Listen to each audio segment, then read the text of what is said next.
This is Andrew speaking from Pruliling.com. I just wanted to make this small video so I can highlight some of the little improvements that I have made in the app recently. So we have new things. Let's see if I remember where I left. But the whole look and feel changed a little bit on the front page. As we can see now, we have some little feature here that shows words. That is the amount of words that have been recorded in the specific language.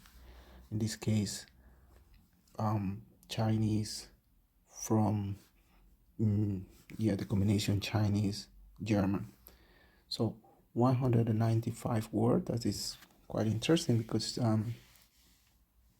and depending the language, it can be fluency can be attained with a specific or a certain amount of words. They say that in Chinese you need at least 3,000 words in order to be fluent. So that's something that I want to test also. How many words will take me to be fluent in any language? So then we have here another thing, another little feature, statistical feature. That is the balance. As we can see here, we have 85, and if you look down here, we have a number in front of every sentence, and that here corresponds to the top 10 block. And as we go down below the page, then we have, this is what we will call the top down, or the latest. And as you can see in this block down here, the numbers are negative. So we have a balance with all the entries in the database, and then we just sum up positives and negatives, and we end up with this score. So that is one of the things. Another thing that we introduced was automatic translation, or let me just test it, like 切钱. So one click here. Now we don't have to pronounce the same word in a native language in order to store it, but we have then translation spot. The only thing we need to do after pronouncing the word in a target language is just one click on the sentence, and automatically the translation will pop up here.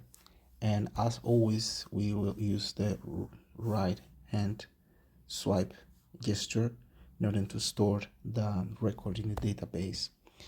Another little feature that was introduced is the 我要 so here also a change, and now we see some little flowers falling over.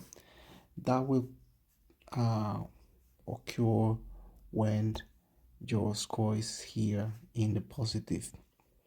So that's just to give an indication that you've been doing well with this specific word, and then gives you a little bit of confidence to try to focus and keep on that straight.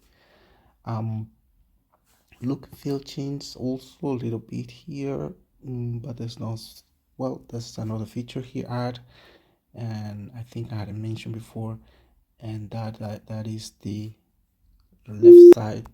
Oh, I think you heard the beep.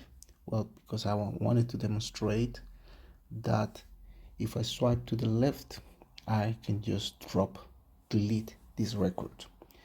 That is some feature I introduced. It can happen that way sometimes, introduce words that we don't want to have, and that is going to be an easy way to get rid of them. So as always, the rest of the things continue the same. Yes, another feature here is also we have the translation. I think I haven't showcased that before, but let's just give it a try. Okay, so also one click here 不 as 错觉 always will bring us, I think I deleted that one as well. I didn't want to do that, but anyway, because I'm trying to grab the pen. Okay, so one click here will bring us to 为什 random 么 sentence.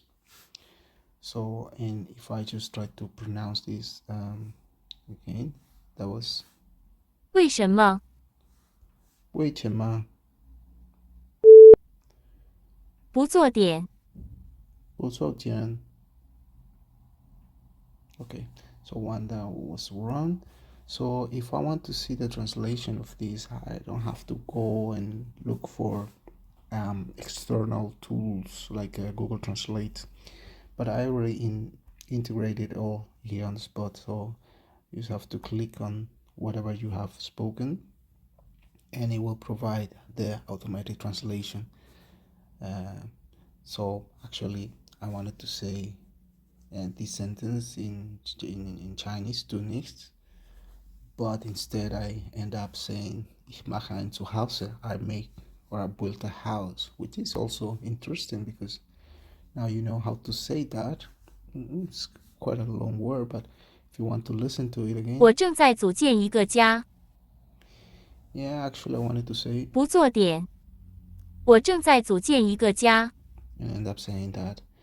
But you can probably train, and if you find this useful, you can just try to go back to the home page and try to pronounce the same word and end up with another nice new entry for the database.